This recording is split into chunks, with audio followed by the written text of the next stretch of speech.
আরে ভাই, কলকাতায় দাঁড়িয়ে থাকা ৭০ ফুটের মেসিও নাকি এখন আর নিরাপদ নয়। যেই মেসি বিশ্বকাপ জিতে পুরো পৃথিবী কাঁপিয়েছিল, সেই মেসির বিশাল সোনালী মূর্তিটা এবার সরিয়ে ফেলল প্রশাসন। ঘটনা কি? স্থানীয় বাসিন্দারা অভিযোগ করেছে এই বিশাল মূর্তির জন্য নাকি নিরাপত্তা ঝুঁকি তৈরি হয়েছে। ব্যাস, এরপর আর সময় নষ্ট নয়, সোমবার বিকেলেই হাজির হলো প্রশাসন, আর মেসিকে ট্রান্সফার করে দেওয়া হলো সরকারি গোদামে।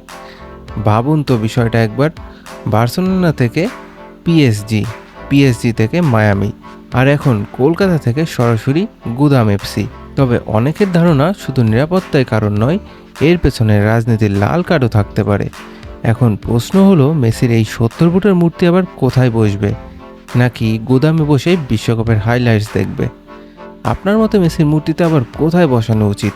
কমেন্টে আপনার লোকেশন জানিয়ে দিন।